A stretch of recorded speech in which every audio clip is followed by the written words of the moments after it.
E.N.D here, day 7 for the spoilers of Commander Masters. Today we will continue from where we left yesterday, that is lands.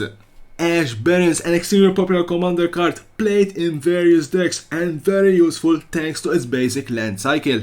The Commander Masters land cycle, none less the Allied Bond lands. Vault of Champions taps for 1 white or 1 black.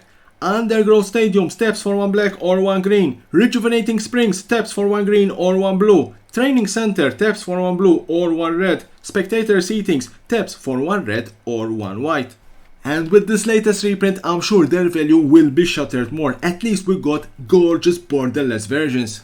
New cards, Leori Spark Touch Hunter for 1 blue, 1 red and 1 white. It's a 3/3, flying and vigilance. Whenever this combat damage to a player, choose a Planeswalker type. Until end of turn, whenever you activate an ability of a Planeswalker of that type, copy that ability. You may choose new targets for the copies.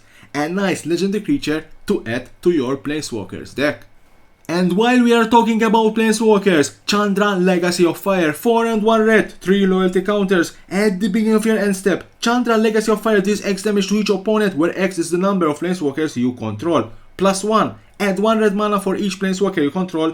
0, remove a loyalty counter from each of any number of permanents you control. Exile that many cards from top of your library. You may play them this turn. It's a nice way to add some options for play. Theo Geometric Tactician, 2 and 1 white, 3 loyalty counters, enters the battlefield, created 0/4 white wall creature token with defender and flying. +1, you and target opponent each draw a card.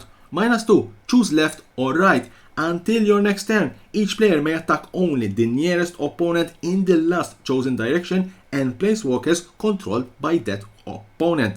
Gatewatch Beacon, 2 and 1 white, artifact, enters the battlefield with 3 loyalty counters on it. Tap, add 1 white mana. Whenever a Planeswalker enters the battlefield under your control, if Gatewatch Beacon has loyalty counters on it, you may move a loyalty counter from it onto that Planeswalker. Add Vorilex, the double counters, and you're in for an easy win. Guff Rewrite History, 2 and 1 red, instant. For each player, choose target non-enchantment, non-land permanent that players control.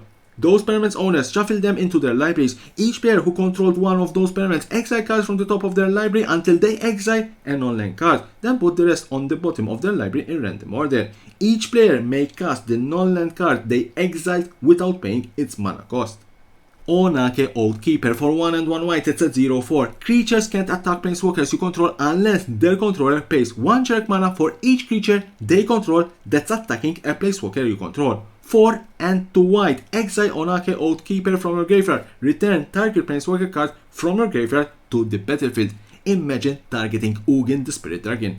Jaya's Phoenix, 4 and 1 red, it's a 3/3, flying and haste. Whenever this combat damage to a player or Planeswalker, copy the next loyalty ability you activate this turn when you activate it. You may choose new target for the copy. Whenever you cast a Planeswalker spell, you may return Jaya's Phoenix from your graveyard to the battlefield.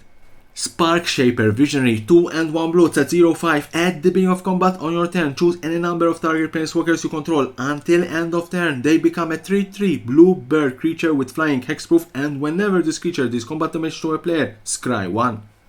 Last but not least, Vronost Masked Inquisitor, 3 and 2 blue, 5 loyalty counters, +1 up to 2 other target Planeswalkers you control face out at the beginning of the next end step. -2 for each opponent, return up to 1 target non-land permanent the player controls to its owner's hand. -7, target artifact you control becomes a 9/9 construct artifact creature and gains vigilance, indestructible, and this creature can be blocked. It's a nice way to transform a treasure, a food, a blood, an insignificant token into an unstoppable creature.